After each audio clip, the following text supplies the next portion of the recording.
Hello everyone. Again हर week की तरह इस वीक भी मैं एक अपने नए टॉपिक के साथ आप लोग के साथ रूबरू हूँ। फ्रेंड्स, आज मैं दिन में सोच रही थी कि इस वीक हम किस टॉपिक पे बात करें। तो ये बात चल ही रही थी, तो कहीं से हम आ रहे थे तो सडनली मेरी एक बहुत बड़े होर्डिंग पे नजर गई जिसमें एक बुक का ऐड था जिसका नाम था द पेरेंटिंग।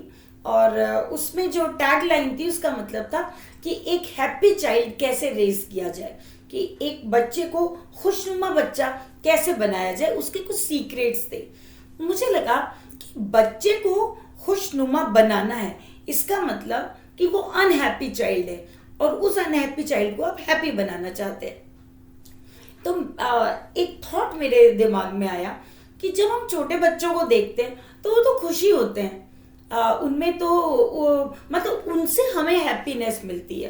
तो ये क्या होता है कि वो हैप्पी सोल जो आपके जिंदगी में आई थी, मतलब जब वो बच्चा आपकी लाइफ में आया, आप इस दुनिया में उसको लाए, तब वो हैप्पी था। फिर किसने उसको अनहैप्पी बना दिया और अब हम उस अनहैप्पी चाइल्ड को वापस हैप्पी चाइल्ड बनाने का कुछ फॉर्मूलाज ढूंढ रहे हैं और कुछ सीक्रेट्स जानना चाह रहे हैं। तो मैंने सोचा चलिए इसी पेरेंटिंग विषय पर अपन भी बात करते हैं। फ्रेंड्स, मेरा जो पीएचडी का टॉपिक है वो पेरेंट चाइल्ड रिलेशनशिप ही रहा है और मेरा कुछ ये इंटरेस्ट एरिया भी है हमेशा से, क्योंकि होता क्या है कि जब मैंने रिसर्च कर रही थी तो खुद की रिसर्च के जो रिजल्ट्स आए, साथ ही जो और लोगों की भी रिसर्च हमने पढ़ा रिव्यू ऑफ लिटरेचर के हिसाब से, तो मैंने देखा कि अगर हम जिंदगी में अगर तो क्या कहूँ कि हमारी जिंदगी का आधार या हमारी जिंदगी में हमारा खुद से रिलेशनशिप या दूसरों से रिलेशनशिप, इन सब का जो बेस है वो है पेरेंट चाइल्ड रिलेशनशिप। ये जितना मजबूत होगा उतने ही हमारे और रिलेशनशिप्स भी मजबूत होंगे, हैप्पी होंगे। तो मैंने सोचा कि चलिए इसी टॉपिक पे हम एक सीरीज बनाते हैं जिससे शायद हम एक पेरेंटिंग को एक नए नजरिए के साथ देख सकें, एक नए दृष्टिकोण के साथ देख सकें। और पीएचडी करने के बाद और काउंसलिंग स्टार्ट करने के बाद जब बहुत कुछ देखा तो मैंने भी एक बुक लिखी और उस बुक का नाम है पेरेंटिंग एक यात्रा स्वयं की ओर, parenting a journey towards yourself. और अब हम कुछ वीक्स मैंने सोचा मैं अपनी ही बुक में जो मैंने लिखा है वो आप लोग के साथ डायरेक्टली शेयर करूं। तो इससे क्या होगा कि कुछ मुझे सीखने को मिलेगा और कुछ मैं आपके साथ अपने व्यू पॉइंट, अपने सोच को शेयर कर सकूंगी। तो आज से हम लोग एक नई श्रृंखला शुरू कर रहे हैं, पेरेंटिंग एक यात्रा स्वयं की ओर। फ्रेंड्स, याद रखिए इस जिंदगी में कोई भी रिश्ता अगर हमारी लाइफ में आता है तो उसका कोई ना कोई कारण तो होता ही होगा। तो इसी तरह से जब बच्चा भी हमारी लाइफ में आता है तो कोई ना कोई कारण तो होता ही है। जब भी मैं कहती हूँ कि मैं पेरेंटिंग पे काउंसलिंग करती हूँ, पेरेंट चाइल्ड रिलेशनशिप पे जब भी मैं बात करती हूँ तो लोग हमेशा मुझसे पूछते हैं आप तो बस वो हमें टिप्स दे दीजिए, वो पॉइंट बताइए कि हम किस तरह से अपने बच्चे को पालें। लेकिन फ्रेंड्स, याद रखिए इस दुनिया में जब कोई बच्चा आता है तो वो अपने यूनिक ट्रेड्स के साथ आता है।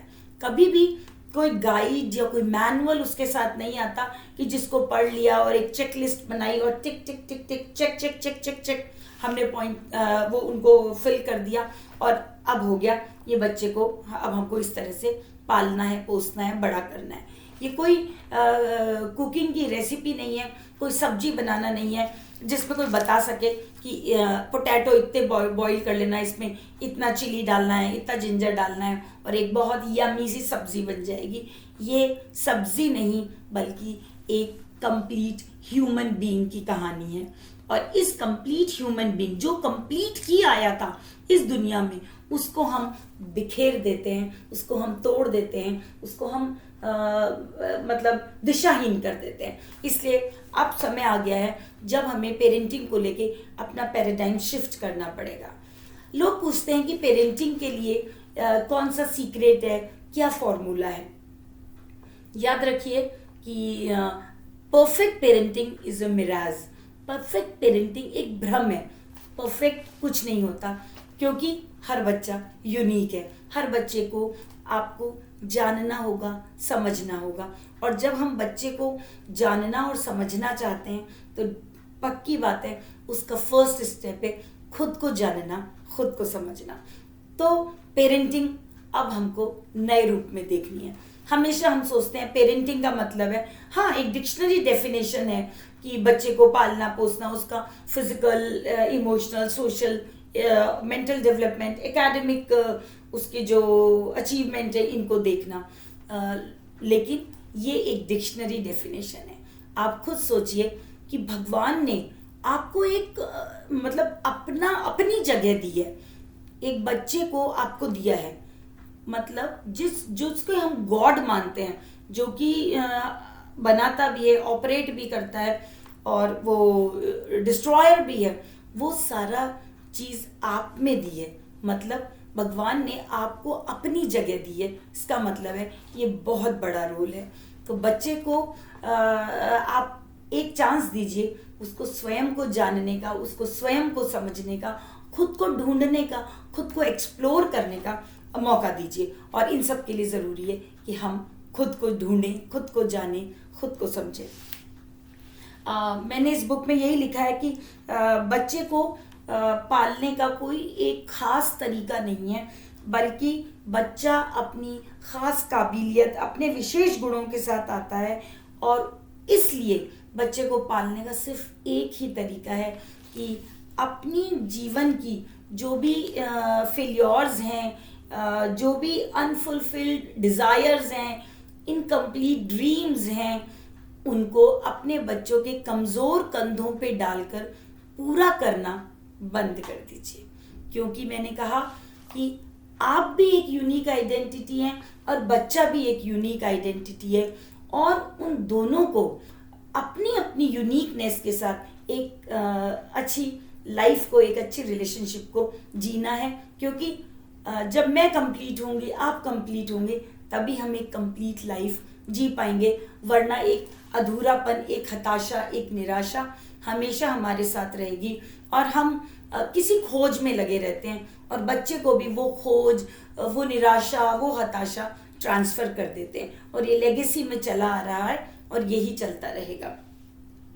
हमें यहाँ पर अपनी जो वो हैं एक्सपेक्टेशंस हैं खुद से जो हमारी एक्सपेक्टेशंस हैं, खुद जो हम बनना चाहते थे, वो जो फोकस हमने बच्चे पे डाल रखा है, उस फोकस को अब वहाँ से हटाना है।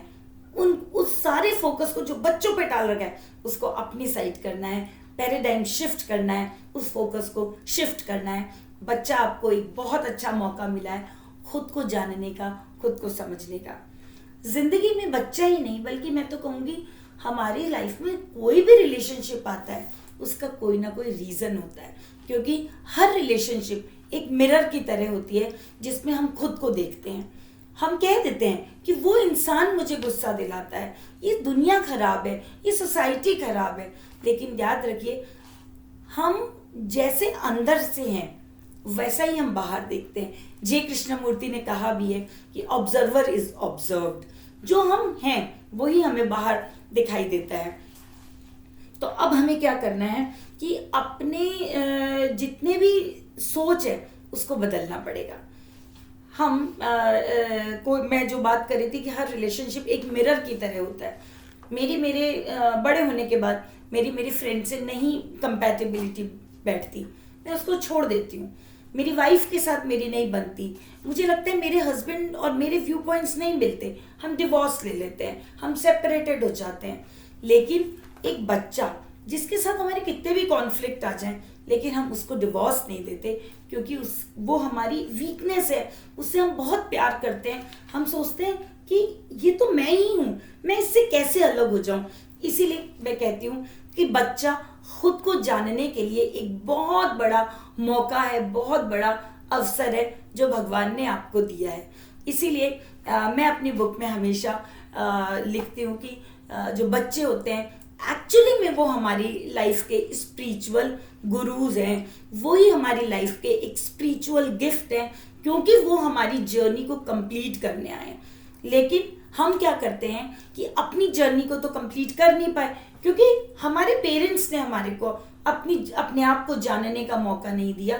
तो हम सेम चीज बच्चे के साथ करते हैं और बच्चे को पता नहीं अपना बेस्ट वर्जन बनाने में लग जाते हैं और बच्चे को भी उससे दूर कर देते हैं, बच्चे को खुद से दूर कर देते हैं और वापस से एक अधूरा इंसान आगे बढ़ जाता है, जो कि यही चीज generation to generation pass on होती रहती है और हर कोई लाइफ में दुखी है और कह देते हैं ये दुनिया दुखों का सागर है। हमें रुकना होगा, एक पॉज लेना होगा और अपने आप के बारे में सोचना होगा। देखिए बच्चा जो भी कर रहा है वो आपके रिएक्शंस का ही परिणाम है। तो मैंने इस बुक में लिखा है कि हम सोचते हैं मैं डॉक्टर नहीं बना तो मेरे बच्चे को डॉक्टर बनना चाहिए, मैंने यूपीएससी क्लियर नहीं किया तो मेरे बच्चे को आईएएस बनना ही चाहिए। ये शुड्स एंड शुड नॉट के साथ हम अपने बच्चों को बड़ा करते हैं। तो अब अपना मैं सफल नहीं हूं तो मेरे बच्चे को सफल होना ही चाहिए और उसको अपनी यूनिक आइडेंटिटी वाला एक नेचुरल रास्ता नहीं अपनाना है, उसको वो रास्ता अपनाना है जिसपे मैं नहीं चल सका, उसे एक स्ट्रॉन्ग इंसान बनना है। अब वो बात अलग है कि हो सकता है आपकी लाइफ, आपकी नज़र में स्ट्रॉन्ग ह्यूमन बीइंग कुछ और होता हो और उस बच्चे की लाइफ में स्ट्रॉन्गनेस की डेफिनेशन कुछ और हो, क्योंकि मैंने फिर कहा कि सबके अपने अपने रास्ते हैं, अपनी अपनी जर्नी है। तो मैं बच्चे से उसकी पहचान मत छीनिए, उसको हताश मत होने दीजिए, उसको अपने रियल सेल्फ को जानने दीजिए और साथ ही बच्चे के साथ चलिए हम एक यात्रा करते हैं जिसमें कि एक मौका हमें मिला था जब हम इस दुनिया में आए थे, लेकिन हमारे से वो मौका छीन लिया गया। तो अब हमें एक दूसरा मौका मिला है अपने बच्चे के साथ उस यात्रा को कंप्लीट करने का, जिसमें कि हम भी अपने रियल सेल्फ को जान सकें और एक हैप्पी, एक पीसफुल, एक कॉन्शियस लाइफ को हम जी सकें। बच्चे के लिए हमें बहुत थैंकफुल होना चाहिए, क्योंकि वो हमारी लाइफ में हमारी स्पिरिचुअल जर्नी को पूरा करने आया है। याद रखिए, पेरेंट्स बच्चे को इस दुनिया में लाने का सिर्फ एक माध्यम है। बच्चे के आप ओनर नहीं है, बच्चा आपकी कोई प्रॉपर्टी नहीं है जिसको कि आप ओन करते हो, बल्कि बच्चे को आप इस धरती पे लाने का एक माध्यम है। उसकी अपनी लाइफ है, उसकी अपनी जर्नी है, उसको चलने दीजिए। मैं ये नहीं कह रही हूँ कि बच्चे को फ्री कर दीजिए, बल्कि मैं ये कहना चाहती हूँ कि उसकी यूनिक आइडेंटिटी को जिंदा रखते हुए, अपनी यूनिक आइडेंटिटी को पहचानते हुए, क्यों ना मैं रहूं, तुम रहो और फिर हम बन के जिए, तब वो कहलाएगी एक मजबूत पेरेंट चाइल्ड रिलेशनशिप। हम माता पिता अपने बच्चों को बहुत प्यार करते हैं, बच्चे के लिए पता नहीं क्या क्या कर देना चाहते हैं, बस चले तो इस आसमान से चांद तारे भी तोड़ लाएं और बच्चे को दे दें, क्योंकि हम बच्चे को प्यार करते हैं। लेकिन याद रखिए कि ये जो हम बच्चे को सब कुछ देने की जो जद्दोजहद में लगे रहते हैं ना, ये जद्दोजहद ही हमारी पेरेंटिंग की जर्नी को डिफिकल्ट बनाता है, हमारे में और बच्चों के रिलेशनशिप में कॉन्फ्लिक्ट ला देता है।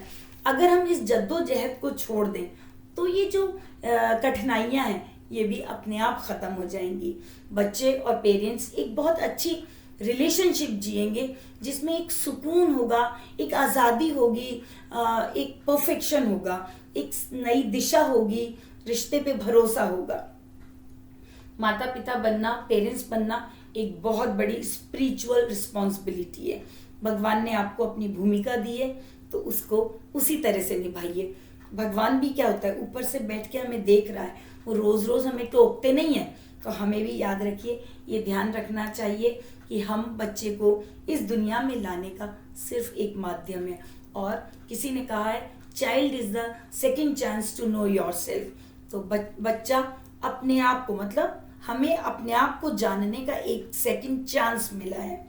हमारे यहाँ ब्रह्मा विष्णु महेश त्रिदेव हैं और पद्म पुराण में एक कहानी है, उस कहानी को तो मैं नहीं सुना रही, लेकिन उस कहानी से ये पता चलता है कि इस पूरी धरती पर ब्रह्मा जी का सिर्फ एक मंदिर है, जबकि विष्णु के तो जगह जगह मंदिर हैं, शिव के जगह जगह मंदिर हैं। और विष्णु को हर रूप में पूजा जाता है। अगर इस कथा मतलब ये ब्रह्मा कहा जाता है, ब्रह्मा जी को एक श्राप मिला था, जबकि ब्रह्मा जी क्या हैं? ब्रह्मा जी हमको बनाने वाले हैं, जनरेटर हैं, और विष्णु है वो ऑपरेटर हैं जो हमको चलाते हैं, और जो शिव हैं वो संहारक हैं जो डिस्ट्रॉयर हैं। तो आपको हाँ, इसमें ब्रह्मा जी जो बनाते हैं, जो क्रिएटर हैं, उनका एक मंदिर है, और बाकी विष्णु को हर रूप में पूजा जाता है, शिव को जगह जगह पूजा जाता है। तो इस कथा का जो मर्म है वो सिर्फ ये है कि हम जीवन में समझें तो समझ पाएंगे कि पेरेंटिंग में बच्चे को इस दुनिया में लाना बड़ी चीज नहीं है, बल्कि बच्चे को के पालन पोषण को एक अच्छे से करना ये बड़ी भूमिका होती है। और भगवान ने आपको दोनों भूमिका दे दी है, और तीसरी भूमिका दी है शिव की। शिव का मतलब क्या होता है कि अब आपको अपनी इन दोनों रोल्स को निभाते हुए अपने अंदर के महादेव को जगाना है, उस अनकॉन्शियस ह्यूमन को खत्म करके एक कॉन्शियस ह्यूमन बीइंग को जगाना है। हमें अपना महादेव बनना है, अपने अंदर के हीरो को, अपने अंदर के रियल सेल्फ को जगाना है। और बच्चा इसी चीज के लिए हमारी जिंदगी में आया है। देखिए, बच्चों के संबंध में जितने भी जो चीजें बताई गई हैं कि बच्चे की हाइट इतनी हो, हेल्थ इतनी हो, उसका वैक्सीनेशन, इन सबको तो जानना ही है, हमें पता होना चाहिए, क्योंकि इससे हमें पता चलता है हमारा बच्चा फिट है। लेकिन बच्चे की जो ये इनर एसेंस है ना, इसको समझिए, इसको एंजॉय कीजिए, और अपने आप को भी जानिए, समझिए। ये आपको जब आप बच्चे की इनर एसेंस को समझेंगे तो ये इनर एसेंस के लिए अंडरस्टैंडिंग आपको अपनी इनर एसेंस की तरफ ले जाएगा। तो मैं सोचती हूँ कि आपके बच्चे के साथ जो आपकी एक स्पिरिचुअल जर्नी स्टार्ट हुई है, उसको हम एक नए रूप में देखते हैं, एक नए तरीके से देखते हैं, ताकि हम अपनी लाइफ को बहुत अच्छे से जी सकें, एक कॉन्शियस लाइफ जी सकें। याद रखिए, कॉन्शियसनेस एक दिन की घटना नहीं है, इसे हमें मोमेंट बाय मोमेंट जीना होता है। ये इतना इजी नहीं है, लेकिन हमें बार बार नॉकिंग करनी है, बार बार नॉक करके याद दिलाना है कि live the moment, live the moment, live the moment. Conscious हो जाइए, क्योंकि child is the second chance to know yourself. Next week हम लोग अपने इस फर्स्ट चैप्टर से शुरू करेंगे, जिसका नाम है पेरेंटिंग, स्वयं को जानना, स्वयं को समझना। जॉन विल्मोंट हुए, उन्होंने कहा है कि विवाह करने से पहले मेरे पास बच्चों को पालने के 6 सिद्धांत थे, लेकिन अब मेरे पास 6 बच्चे पर सिद्धांत एक भी नहीं है। तो हम इसी विषय पे नेक्स्ट वीक पे बात करेंगे। तो मुझे उम्मीद है कि आप लोग नेक्स्ट वीक का वेट करेंगे, और अब हम इसी सीरीज को आगे बढ़ाएंगे। नेक्स्ट वीक तक के लिए थैंक यू सो मच। अगर आपको लगता है कि ये टॉपिक पे बात करना ज़रूरी है, पेरेंटिंग पे बात करना ज़रूरी है, पेरेंट चाइल्ड रिलेशनशिप पे एक नए नज़रिए के साथ सोचना ज़रूरी है, तो प्लीज़ मेरे चैनल को सब्सक्राइब कीजिए, और प्लीज़ इस पे अपने अपने कमेंट कीजिए और शेयर कीजिए। Thank you so much. Next week हम जानेंगे child is the second chance to know yourself. Thank you so much.